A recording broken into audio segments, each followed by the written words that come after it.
सबसे पहले तो आई थिंक अच्छा थेरेपिस्ट ढूंढने के लिए you will have to assess कि आपकी अपनी रिक्वायरमेंट्स क्या हैं। सबसे पहले तो ये बात है। एक ब्रॉडर जनरल असेसमेंट होती है अच्छे थेरेपिस्ट की, और फिर एक इंडिविजुअल होती है। ब्रॉडर जनरल सेंस में असेसमेंट आपको करनी है उनकी क्रेडेंशियल्स देख के, उनके ईयर्स ऑफ एक्सपीरियंस, एंड वो क्या चीज़ है जिसके लिए आप हेल्प मांग रहे हैं, what is it that you want help with. कोई बहुत ही स्पेसिफिक चीज़ है जैसे bipolar, schizophrenia, generalised anxiety disorder, इसके लिए फिर आपको उन थेरेपिस्ट के पास जाना चाहिए जो कि वो क्रेडेंशियल्स रखते हों, जिनका उस फील्ड में, उस चीज़ में एक्सपर्टीज़ भी हो और उनका एक्सपीरियंस भी हो। पहले तो आपने ये चेक करना है, please check for credentials, qualifications कहाँ से हैं उनकी, एक्सपीरियंस कितने साल का है, जिस फील्ड में आप चाह रहे हैं उस फील्ड में उनका एक्सपीरियंस कितने टाइम का है। ये तो एक जनरल ब्रॉडर पर्सपेक्टिव हो गया। The second thing is individual, right. जब आप इंडिविजुअल सेशंस में जाते हैं तो कुछ तो बहुत ही क्लियर रेड फ्लैग्स हैं। For example judgement.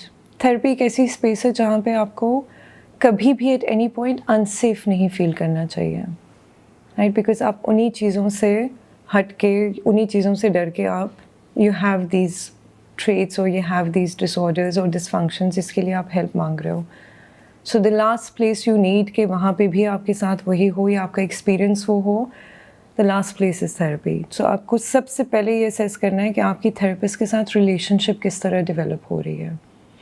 अगर एक थेरेपिस्ट सिर्फ अपनी एक्सपर्टीज़ या अपनी फ्रेमवर्क्स, जो प्रोफेशनल उसकी फ्रेमवर्क्स हैं, जैसे कि अगर वो CBT में काम करते हो, कॉग्निटिव बिहेवियरल थेरेपी जिसको कहते हैं, और वो सिर्फ टेक्निक्स यूज़ कर रहे हो, तो आपकी रिलेशनशिप नहीं डेवलप हो रही। और थेरेपी इतना इंटीमेट रिलेशनशिप है बिकॉज आपकी लाइफ की बहुत प्राइवेट चीज़ें वहाँ पे डिस्कस होती हैं। उसके लिए रिलेशनशिप का होना is an absolute necessity. So you have to make sure कि आपकी एक रिलेशनशिप डेवलप हो रही हो।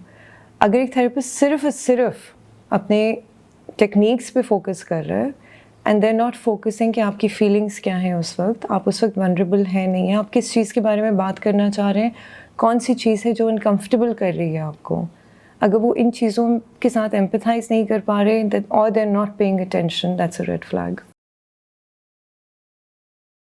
The second thing would be very obviously जो बाउंड्रीज में आ जाता है, थेरेपी एक कंसिस्टेंट प्रोसेस है, एक रेगुलर प्रोसेस है। उसके लिए जो अरेंजमेंट आपकी अपने थेरेपिस्ट के साथ हुई है, whether it's a weekly session or it's a monthly or bi-weekly session, your therapist should be able to stick to that commitment, right? They can't disappear on you. कि आपको एक हफ्ते से अगले हफ्ते तक पता भी ना हो कि आपका सेशन होना है कि नहीं होना, right? That's another red flag. The third red flag is time, right? So एक सेशन की again एक टाइम पीरियड होता है। कुछ थेरेपिस्ट होते हैं जो 45 to 50 मिनट्स का सेशन करते हैं, कुछ होते हैं जो 1 आवर का करते हैं। आप अपने टाइम फ्रेम के अंदर ही काम कर रहे हैं, या वो ओवर बोर्ड जा रहे हैं, या वो आपको टाइम से पहले सेशन ख़त्म करके दे रहे हैं। This is another red flag. ये चीज़ें इसलिए इम्पोर्टेंट हैं बिकॉज़ ये आपकी थेरेपिस्ट की एथिकल और प्रोफेशनल बाउंड्रीज शो करती हैं। And these things will determine the course of your therapy also, because अगर therapist की अपनी ethical और professional boundaries ठीक होंगी, you will feel safe. It adds to your feeling of safety. So ये चीज़ें definite red flags हैं। कुछ तो बहुत obvious हैं। For example, अगर आप कोई चीज़ कह रहे हैं और अगर आप ये feel करें कि आपकी therapist से एक judgment आई है, right, जो कि is very similar to वो judgment जो कि आप बाहर receive करते हो, either from the family या society से at large, इस फ्रेमवर्क में, इस रिलेशनशिप में वो जजमेंट नहीं आनी चाहिए, because a therapist is a very neutral presence in your life, very neutral, right? So there should be no sense of feeling judged और रिडिक्यूल्ड और dismissed. These are your red flags. मेरी suggestion ये है कि कभी अगर आपको feel हो कि ये रेड फ्लैग्स आपकी थेरेपी में शो हो रहे हैं, कभी कभी ऐसा भी हो सकता है कि आप you are more sensitive to it और वो एक्चुअल में हो नहीं रहे हो, या फिर थेरेपिस्ट की इंटेंट ना हो, तो बेनिफिट ऑफ डाउट ज़रूर दें ये चीज़ ज़रूर अपने थेरेपी सेशंस में लेकर आएँ, उस पे बात करें, give your therapist a chance to explain. But जहाँ पे ये एज अ पैटर्न शो करना शुरू कर दे, then that's a problem.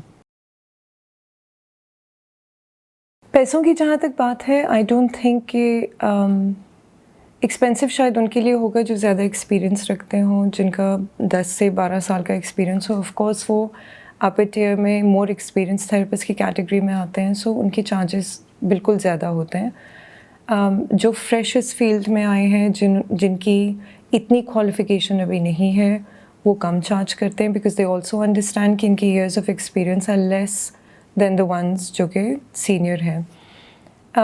Like every other profession, I think इस प्रोफेशन का इशू ये है इन पाकिस्तान कि हमारे पास प्रॉपर इंस्टीट्यूट्स नहीं हैं इसके लिए। सो हमारी जो भी क्वालिफ़िकेशन है वो मोस्टली एक्सटर्नल है, कहीं बाहर से है, एंड वी अंडरस्टैंड कि वो ठीक ठाक एक्सपेंसिव क्वालिफ़िकेशंस होती हैं। लाइक मेरे 12 साल अगर हो गए प्रैक्टिस के, मैं अभी भी पढ़ रही हूँ और उसके लिए मुझे कॉन्स्टेंट एक डेवलपमेंट की ज़रूरत है बिकॉज ये फील्ड ही ऐसी है। It's very similar in that sense to law and medicine. You constantly have to stay on top of your education.